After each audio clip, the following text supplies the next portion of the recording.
All right. What's going on, YouTube? It is Will here, back again, once again, for yet another episode of the Gridiron Talk podcast.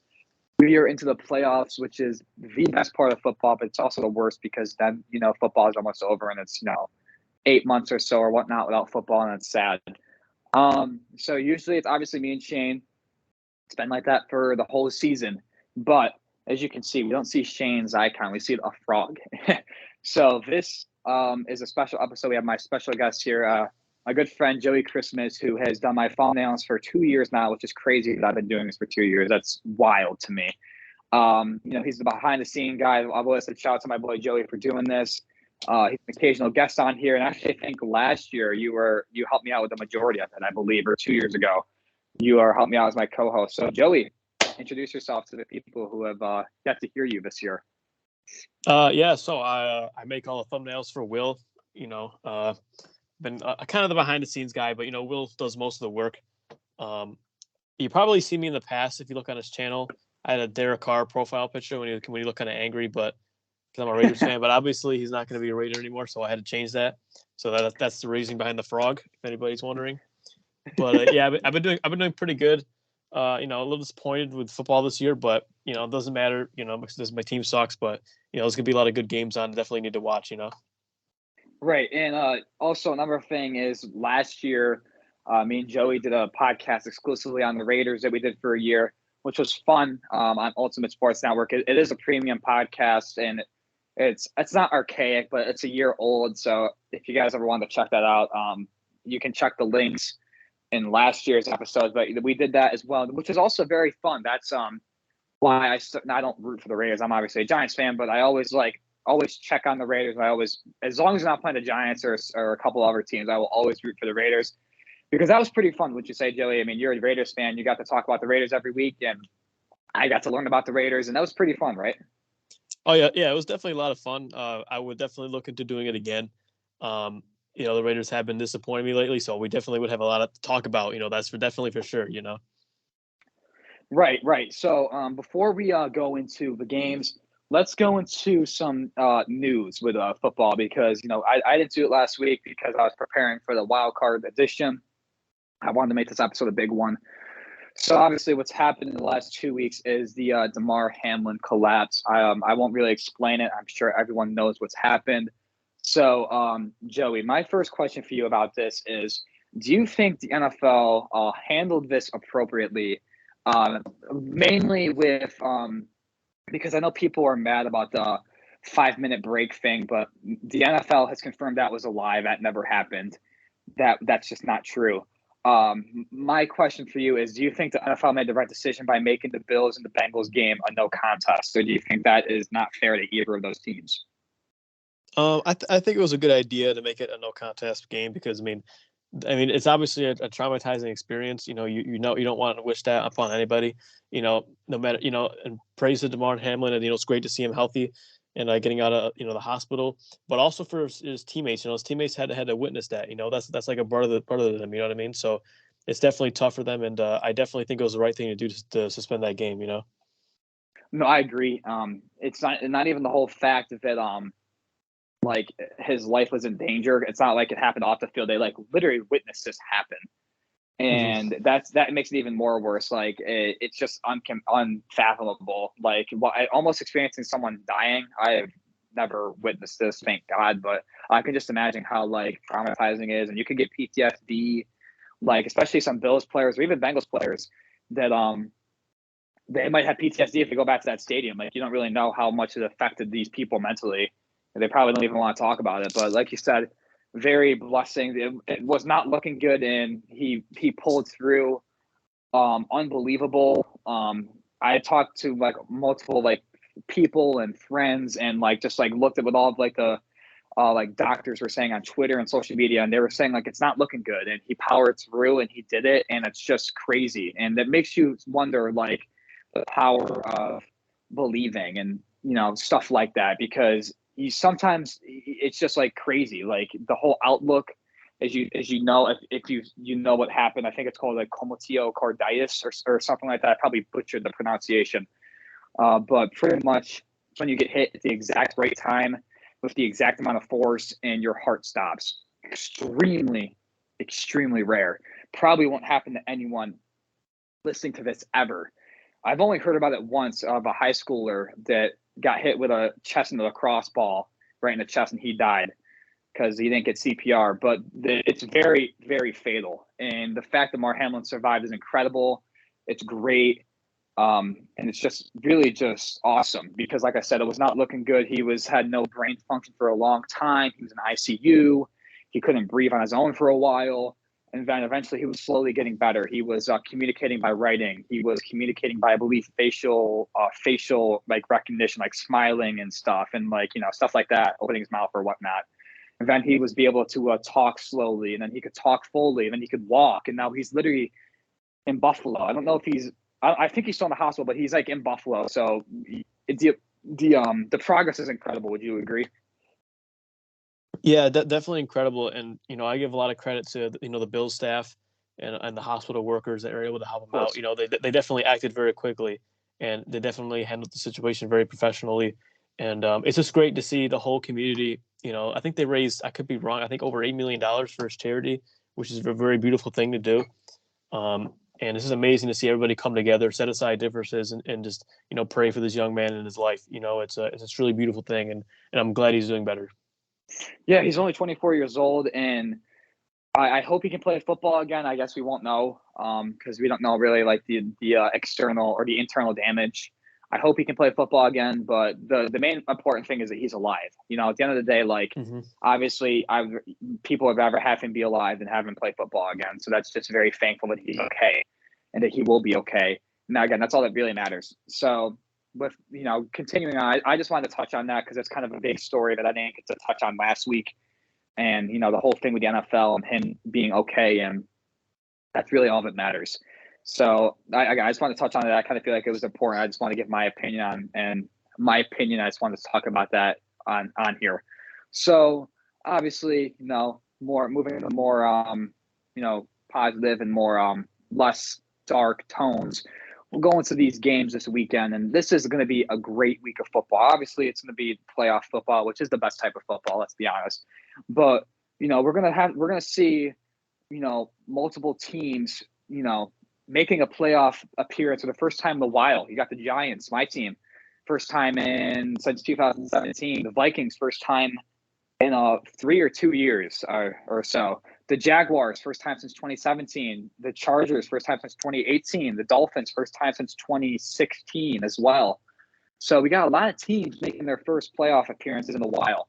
So let's go into the first game, which is a classic NFC West rivalry.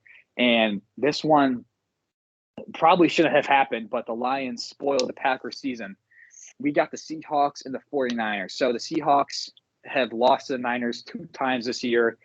They really haven't been close games. I know last game was a 1-possession game, but that game was all San Francisco.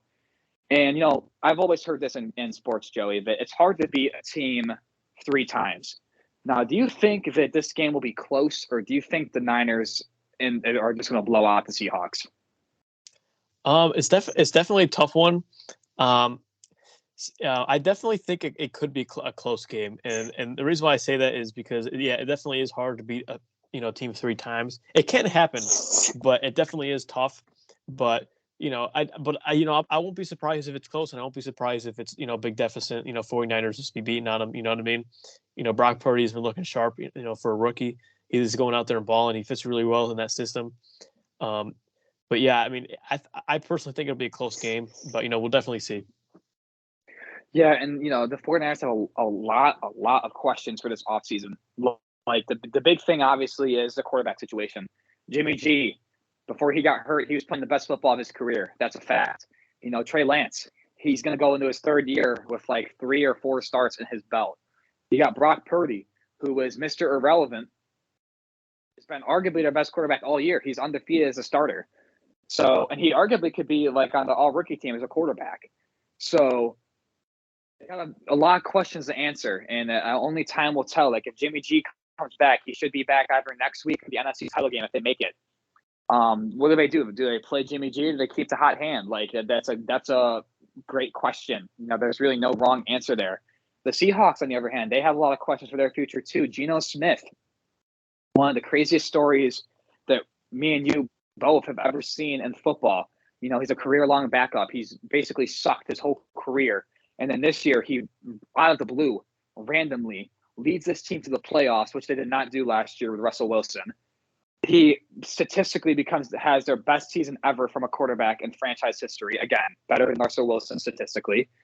And they make the playoffs. So my next question for you, Joey, is do you think the Seahawks should keep Geno Smith? I know age is a factor.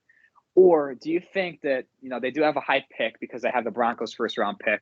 Do you think they should get a quarterback like CJ Stroud or Will Levis or Levis? I apologize.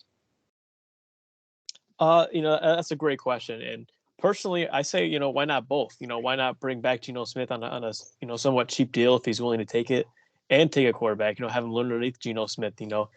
Pete Carroll is a great head coach. He is getting up there in age, though. I'm pretty sure he's like 71. So, who knows what his future is of this team, So there's a lot of question marks with that as well. I could see them definitely, since they have that for another first-round pick from the Broncos, they could definitely take a quarterback, and it won't hurt them as much, But, we'll see what they do. Me personally, that's what I would do. I would draft a guy and have him learn underneath Geno Smith, and to let him understand the offense first and see what Geno Smith can do out there, in another year. But, that's just me, Right. No, I completely agree. And the Seahawks, their season has been a huge success. They, again, were not projected. They were projected to be a bottom 5 team in the NFL. They had no hopes for this team. And not only Geno Smith, I really feel like Geno Smith, he's been good, but I think he gets too much credit. I think the biggest thing for the Seahawks team is their draft. They had one of the best drafts in a long time. Mm-hmm.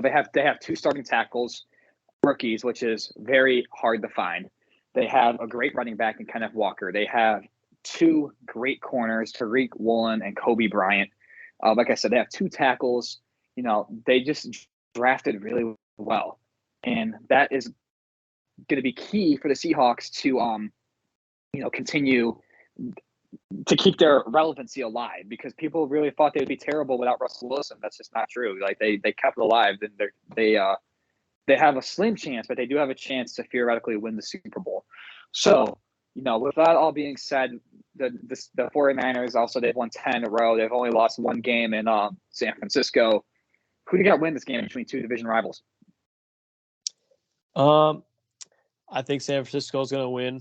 Like you said, I think the Seahawks, the coach is getting up their age, but they have a really young team, and they have a really young and good team, especially, in the secondary D-line, as you said. The running back, Kenneth Walker, is really good, and they got a lot of good wide receivers too.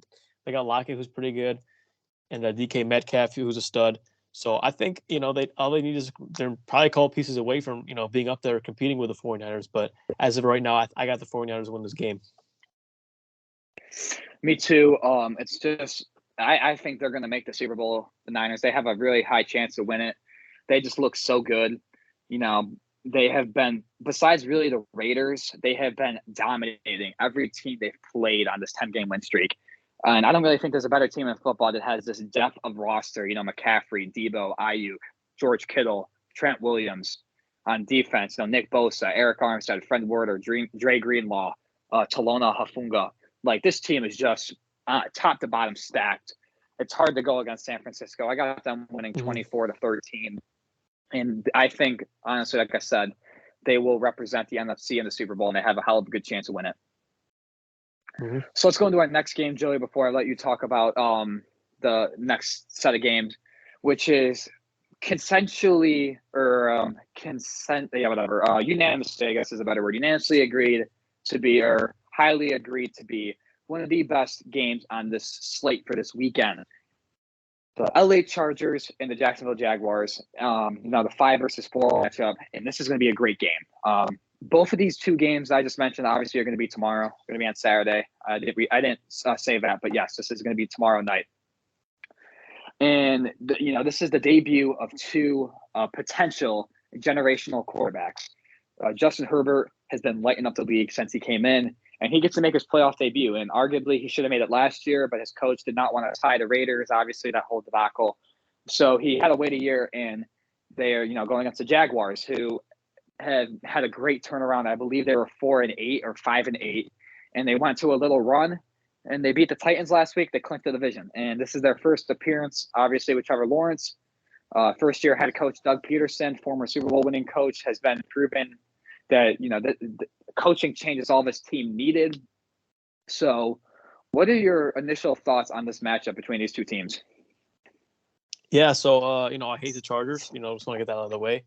But the Jaguars are a really young team, and they have a new head coach who's very experienced. He's won a Super Bowl. I really like Doug Peterson a lot. He's actually somebody who I wanted the Raiders to hire as head coach, but they didn't. I don't know why. But I think he's doing a great job, especially compared to how Urban Meyer did last season. With these guys, and I think they're on the rise. You know what I mean? This year wasn't really supposed to be a year where they're going to compete. But it seems like that, they got a chance and they can only go up from here, in my opinion. So, I definitely think they have a shot to win this game. I think people are sleeping on them. I know, I agree. These two teams did meet this year, which I believe this is not the only, but every game this weekend, these teams have played each other. And the Jaguars smoked the Chargers. I believe it was like 30-10 or 37-17. Like the Jaguars smoked them. And that was before they went on this little run. So that I think people really writing off the Chargers. The Jaguars.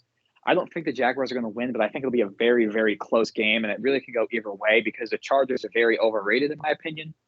And they also don't have Mike Williams, which, if you don't know, the Chargers played their starters, I believe, for the first half of the Broncos game. And Mike Williams broke his back, like he fractured his back. So I think he is out for the rest of the playoffs. And, do you think that could go and hurt the Chargers playoff run? Or do you think that them having Mike Williams is irrelevant? I think it'll definitely have an impact. I know they have a lot of players who are currently banged up. They're not at full strength. I think it will have impact, but I just think that all depends on the coaching staff. I just think that their coach is a little overly aggressive, and this would be a good test for him. Just because it's like it's going to be that playoff game that everything matters. You can't go for it on your own 20-yard line on fourth down in the first quarter. You can't do that in this game. This game every play matters. So you need to be there. So he needs to make smart decisions if he wants to win this game. Because Doug Peterson, he's used to these games. He's been in the Super Bowl. Where Chargers really haven't. So or at least in a long time. You know what I mean? So we'll definitely see what happens. But I think, me personally, I think the Jaguars are going to win. And I think that might shock a lot of people, but that's just what I think. No, this is going to be a great game. Like I said, this is the future of the league. Let's be honest. With Justin Herbert, like I said earlier, and Trevor Lawrence, both of them had great seasons. Justin Herbert threw for 4,700 yards, 25 touchdowns. Trevor Lawrence had 4,100 yards and 25 touchdowns. So, this has just been two great young quarterbacks who I think will definitely, in my opinion, will be future league MVPs. Maybe not next year, but definitely in the next 10 years. Expect both of these guys to have at least one. And then, even on the wide receiver thing, Christian Kirk, he had a career year. I know a lot of people did not like how much money he got from the Jaguars, which, to each their own. If you think of it, if he earned it or not, it's really just up to the person who is answering the question. But I think having 1,100 yards in your first year as a Jaguar is pretty good, and that's exactly what he did. And he is arguably one of the key factors for Trevor Lawrence's good second year. I think second year quarterback. Yeah, second year leap. He is definitely one of the main reasons.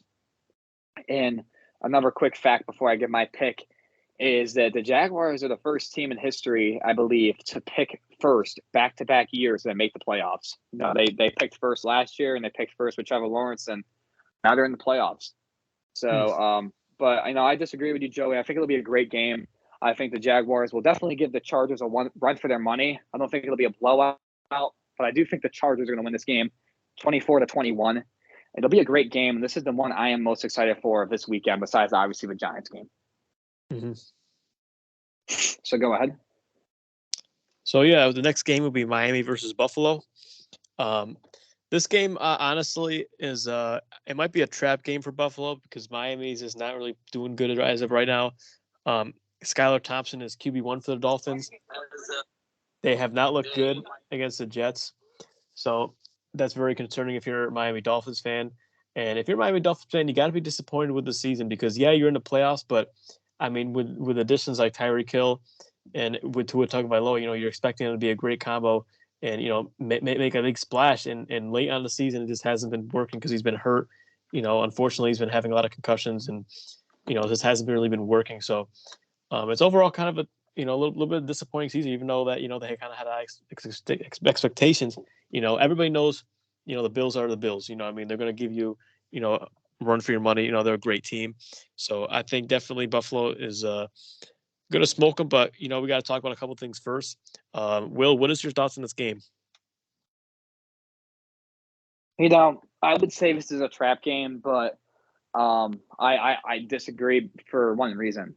Tua is not playing. If Tua was playing, 100% trap game. The Bills are going to get a run for their money, but he's not playing, and they got Skylar Thompson, who they put up 11 points as a team against the Jets. And I know the Jets have a great defense, but if they were playing a team that had even somewhat solid offense, the Steelers would be in the playoffs, not the Dolphins. So I don't think this will be a hard game for the Bills at all. Skylar Thompson has proved that he is below average, and that's just that. Even if Teddy Bridgewater was playing, I'd be like, okay, maybe the Dolphins have a shot, but there is just no way the Dolphins are beating arguably the top Super Bowl favorite with a rookie 7th round draft pick. There's just on the road too. There's just no way, right? Yeah, I agree. There's no way. Yeah, and honestly, I mean, I would look at the news surrounding the Dolphins a little bit before we started this, and I was seeing some rumors that Mike McDaniel might be on the hot seat in his first season, because he's not. I guess if they lose a playoff game, which is kind of crazy to think about. Like, imagine making the playoffs and then firing a coach just after 1 year. My second question, my second question is, does Miami have a chance? We kind of already talked about that. I mean, they clearly don't. I don't see any way possible that Miami pulls this off. Maybe the Bills aren't expecting them to come out, full strength, but obviously the Miami Dolphins are definitely not, like you said, they don't have Tua. They're definitely not ready for this game. So my prediction for this game, I got Buffalo winning 31-10. I know it's kind of not really close, but I don't really expect it to be close at all. No, I completely agree, man. This will be a tough game for the Dolphins. Like I said, Tua's playing. 100%. This will be a good game, but he's not playing. And the fact that people think Mike McDaniel is on the hot seat is crazy. He took this team to the playoffs for the first time in 6 or so years, 7 years. Mm-hmm. And he really has changed this offense around. And that was the one thing that people did not like from Brian Flores. He was a good coach, but he was a defensive-minded head coach, and he did not have any faith in Tua Tagovailoa. And this year, I know Tua had his moments where he was bad, but if Tua plays the whole year, I think the Dolphins are an 11-win team, honestly. But that's just how the cookie crumbles. He got a couple of concussions. His future even may be in jeopardy. So the fact that people think it's Mike McDaniel's fault is crazy. But give me the Bills to win this game. Similar score, 27-10. I just don't think there's any realistic shot the Dolphins have to compete with the Bills without Tua. But it sucked because if Tua played, then this would be one of the best games this weekend as well. But again, that's just a part of football, man. Injuries happen; can't predict them. Yeah, and I'm actually wondering if Teddy Bridgewater will suit up. It's something to look out for, because he said he's back at practice, so it might happen. But we'll definitely see. But yeah, I agree. I don't think anything. I think Buffalo's still taking this game. It doesn't really have a impact. Right.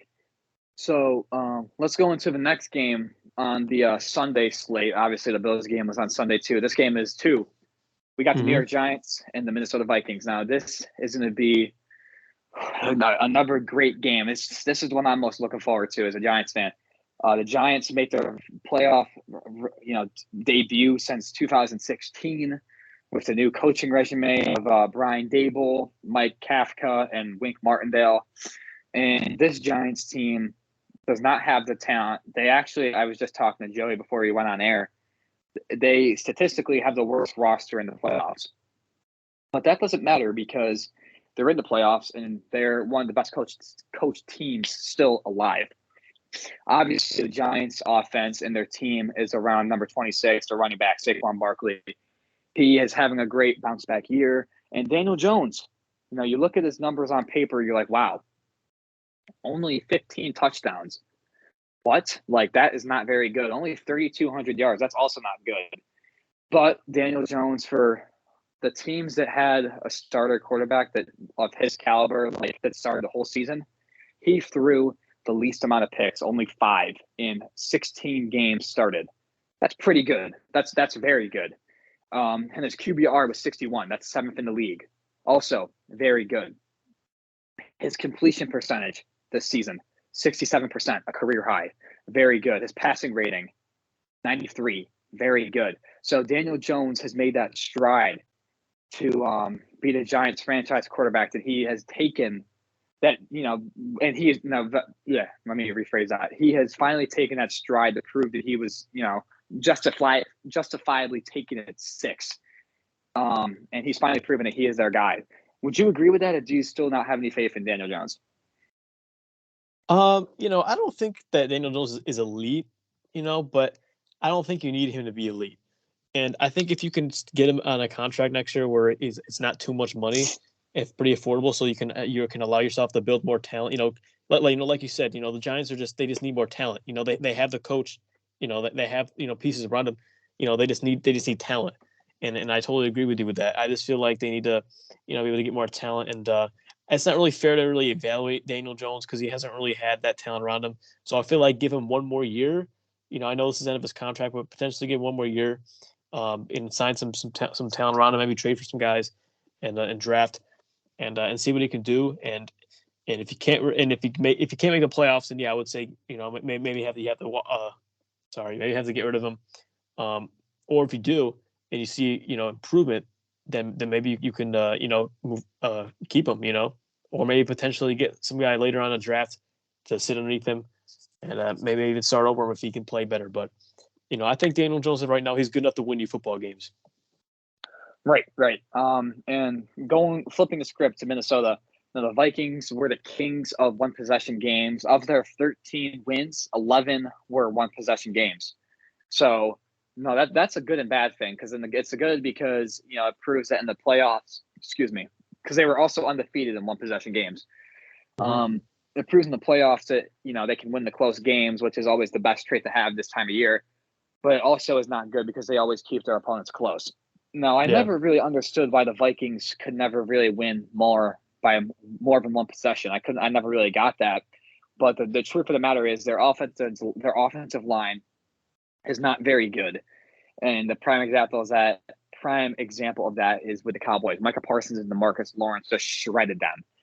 And, we're going to have to see how the Giants will adjust with 2 of the best young pass rushers in football with Azeez Ojulari and Kayvon Thibodeau. And Thibodeau has been really picking it up for the Giants. And he is going to be this team's X factor, their key. If they want to make a deep playoff run, he has to step up. And he's been playing great. He missed the first couple games because he sprained his MCL in practice or in off-season practice or preseason. And ever since he's been fully healthy, he's just been getting better and better. So this will be a good game. Obviously, Justin Jefferson, he had a great receiving season. He actually had led the league in catches and receiving yards. So he had a great year. One of the best seasons by a wide receiver ever, honestly. And it's really ironic because the Giants' leading receiver has less than, you can double Darius Slayton's yards and Justin Jefferson still has more. You can multiply his touchdowns by 4 and he has the same amount as Justin Jefferson. And you can almost triple the amount of catches, which is just unheard of. It's just crazy. So, with what we said, Joey, who do you think's going to win this game? Unfortunately, I feel like the Minnesota Vikings will win. However, I do feel like New York has a strong chance because, like you said, they keep the games really close. And that really reminds me of last year. The Raiders, they had a decent record because they kept all their games close. They seemed to win a lot of games by field goals. And how'd that wind up for them in the playoffs? Well, they let their opponent get close and they lost the game.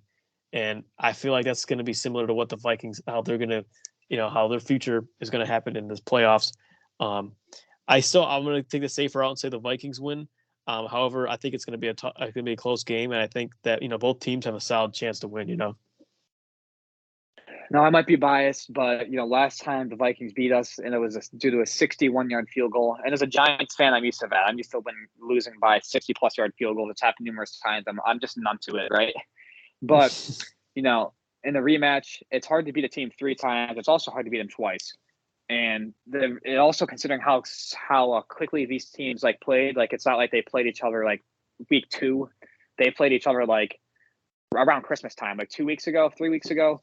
So this is still a relatively new game.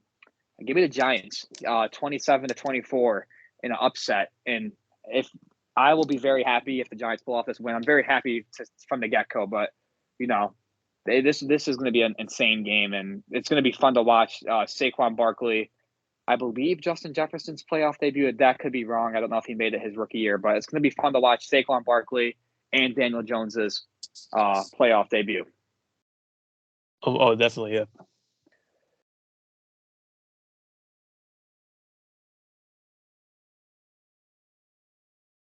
Want to go into our next game, Joey? Yeah, so next game we got the Baltimore Ravens versus Cincinnati Bengals. Some news on this game. Lamar Jackson is still out, and Tyler Huntley is expected to start for the Ravens. And this week, inside linebacker Roquan Smith signed to a 5-year, $100 million extension with the Baltimore Ravens. So that's some news that it's kind of shocking especially for a lot of Ravens fans. I mean, you really thought that Lamar Jackson was going to get paid. The former MVP. I mean, he's still a young quarterback as well, and people are questioning is he going to be a Raven next year?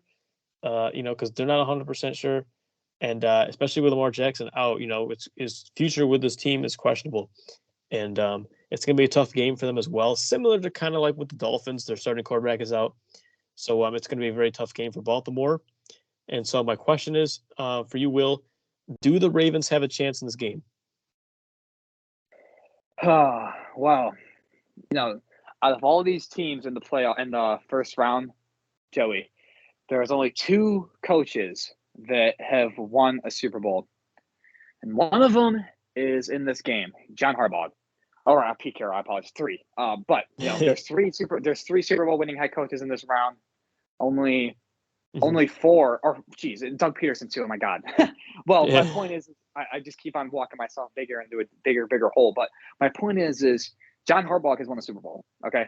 And I know Zach Taylor has went to the Super Bowl, but I think people forget that. The Ravens won the Super Bowl. And it's almost been 10 years now, which, wow, that makes me feel old.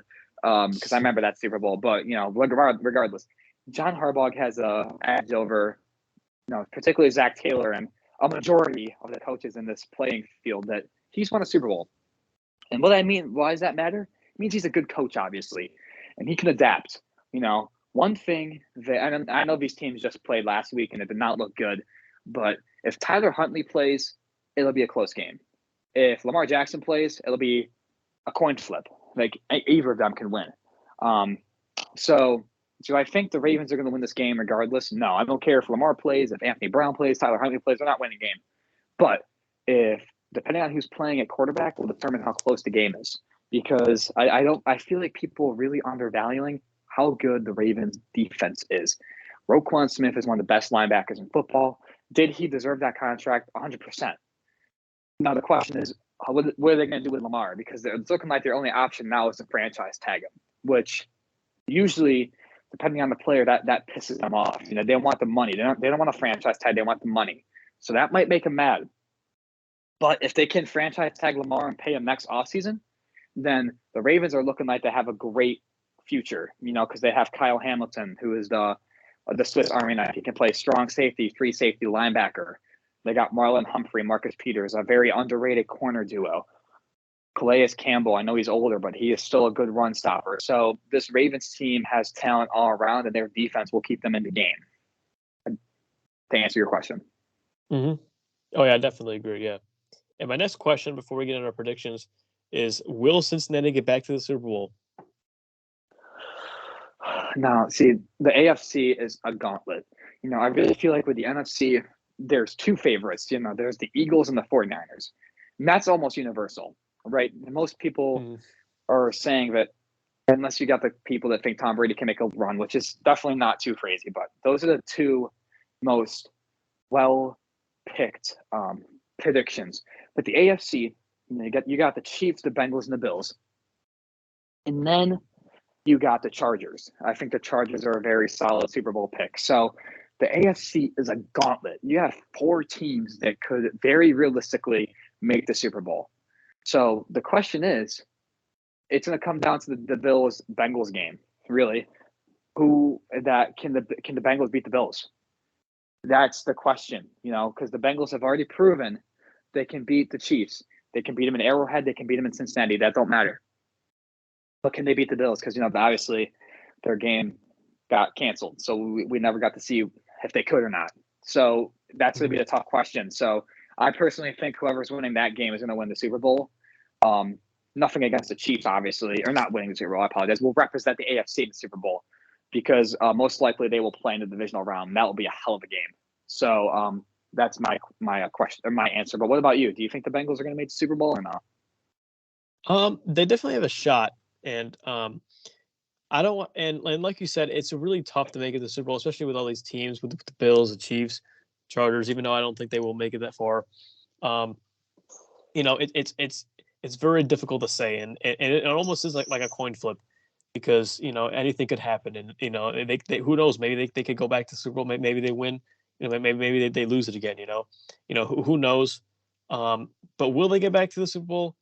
I don't really think they will, but it's another thing I said earlier. It's like I won't be shocked. I won't be shocked if they go back to the Super Bowl, but I think they will make it far in the playoffs. You know what I mean? This team is also very young, and the Bengals have had the second longest win streak in football behind San Francisco. I believe they won 8 in a row or 9, something like that. Because I know at one point, I know for a fact they started 0-2, and it was not looking good for the Bengals. And then they slowly got better and better and better and better. And the biggest thing for the Bengals last year was their offensive line. And, everyone knows Joe Burrow was sacked the most in NFL history in the playoffs. Like, his rookie year got ended shortly because they couldn't protect him. And then the Bengals front office made the right decision, and they added offensive linemen. They got Alex Kappa from the Buccaneers. They got La'el Collins from the Cowboys. So they made these improvements, and they started out slow. Like, Joe Burrow, the line was still bad. And then people were starting to overreact. Oh, the Bengals are bad again. The Bengals are still trash. Their offensive line is still terrible. And then an offensive line, though, is like a football or a basketball team. You need chemistry. You need to mesh. You need to work together. It's a 5-man group protecting one person. That's kind of hard, in simplistic states. That's not easy. So they got the chemistry together. They got rolling, and it's hard to really say that the Bengals are their future is looking bright because their only weakness was their offensive line, and that has been fixed. So, but we'll see. But who do you think's going to win this game? I got Cincinnati winning 25-16. Baltimore is a sneaky team, though. Like you said, they got a smart head coach. They got a lot of talent, especially on the defensive side of the ball. So, who knows? But I'm going to go with a safe route. I'm going to say Cincinnati is going to win 25-16. I agree. I know these two teams, they split the series this year. The Ravens won the first game. The Bengals won the second game. The big thing is will Lamar play? If Lamar plays, the Ravens have a real shot. If he doesn't play, if it's Tyler Huntley, I would say their chances are 70 or 30-70. If Anthony Brown plays, it's 5%. They don't have a shot. So they need Lamar to play, but he probably won't play because he's a free agent. He doesn't want to get hurt and risk his future, which you really can't blame him. So I got the Bengals win this game too, 27-17. But I really wish Lamar played because I love to watch Lamar Jackson, but he most likely won't, which sucks. But we get this into our last game, Joey, which is the Monday night game. And if you don't like this, this is Tom Brady's last run. I'm calling it for good. Ooh. He's 45 years old. I don't think there's really any reason for him to keep on playing. So lead us into this last game, which is going to be a good one. I like all games this week. Yeah, so next game is Dallas versus Tampa Bay. this is going to be a very, very interesting game. So some news. Not the reason why it's interesting is because Tom Brady. Will he win, and will he continue playing, or will he lose? Be like, okay, I'm going to hang it up, or will he be like, I want to go to a different team after the season's over? Because I think his time in Tampa is coming to an end.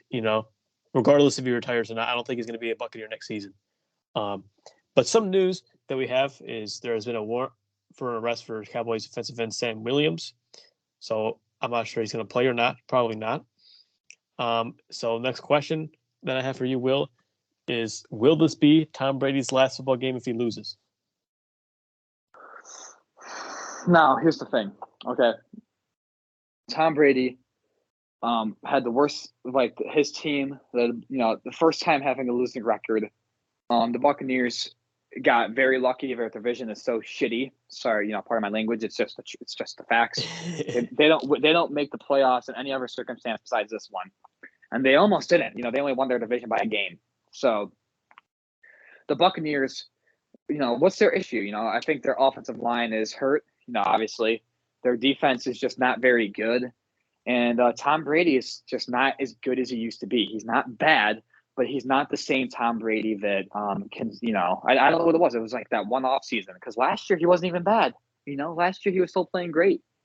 But I really think maybe like taking away that time from football may have, or the whole thing with Giselle and the divorce may have stopped him or something. I don't know, man, but it's interesting. So I think if the Buccaneers lose this game, which spoiler alert, I don't think they will. Whenever he loses or theoretically wins the Super Bowl, please God, that would be crazy. Whenever this season ends, I think he is going to retire. I don't really see any team wanting to invest into a 46-year-old quarterback. Raiders. No, right there. They don't have an offensive line though, man.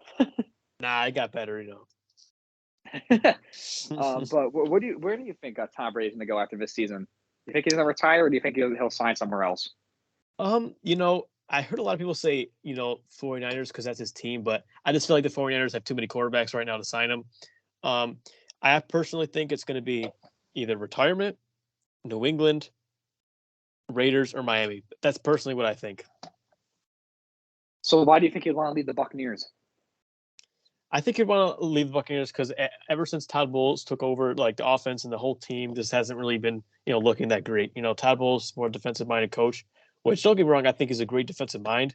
But, and I think Tom Brady by himself doesn't really need an offensive coach because he's so smart. He's been in the game for so long, But I just think that having him take over and what amount of injuries that, Tampa has had, I just don't feel like they're the same team. And, and maybe he goes to the team and says, you know what, I want to play one more year, maybe get paid a little more. And then that's it. That's personally what I think that could happen,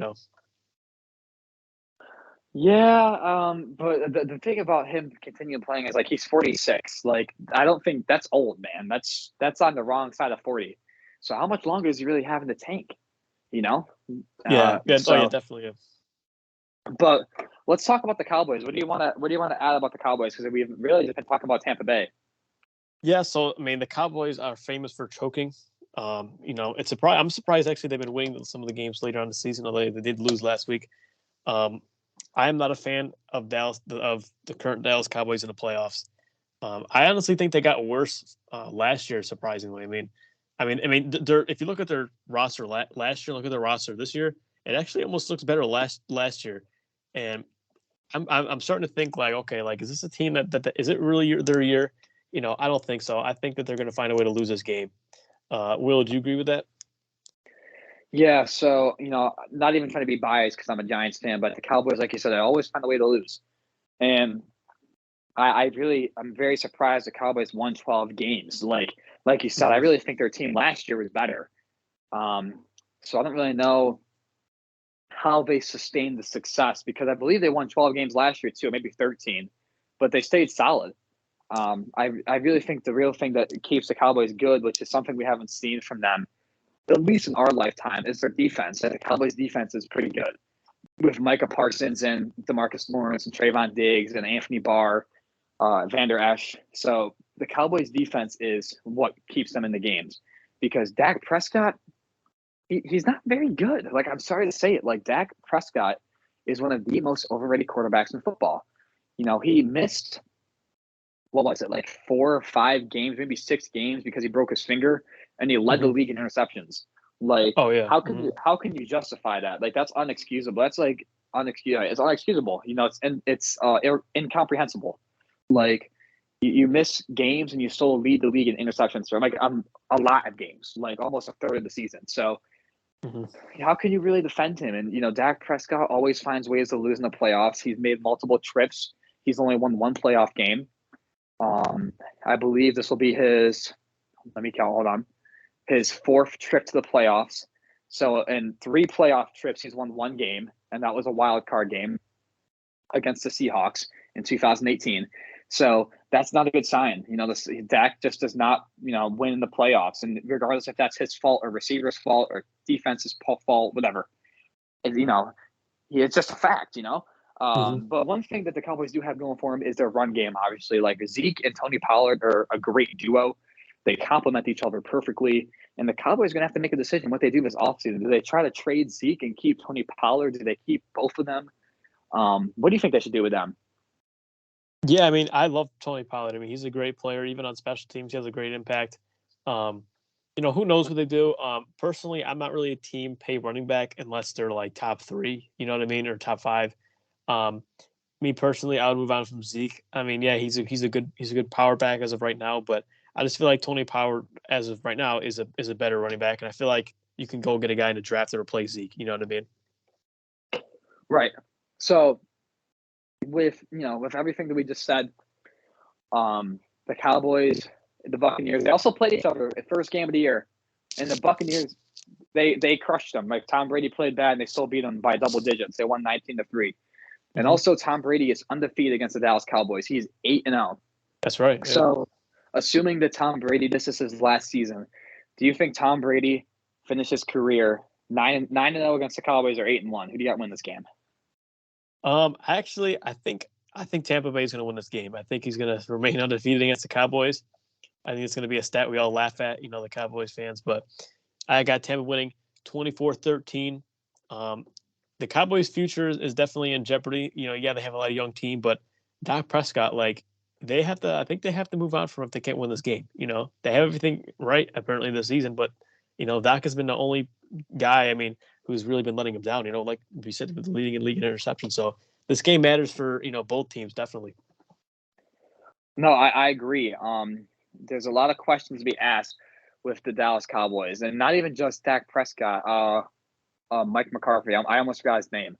I almost said Kevin McCarthy, who was the Speaker of the House, because I was thinking the name McCarthy. But regardless, Mike McCarthy. He's a very controversial coach. Yes, he won the Super Bowl with Green Bay, but only one. He was Aaron Rodgers' coach for most of his career. Only won 1 Super Bowl. He comes in with Dallas, minus the COVID year, because that's when Dak got hurt, and he leads the Cowboys to back-to-back playoff appearances for the first time in 15 years, 16 years, something like that. So that's something you want to look at. He's statistically a better coach than Jason Garrett, but do they move on?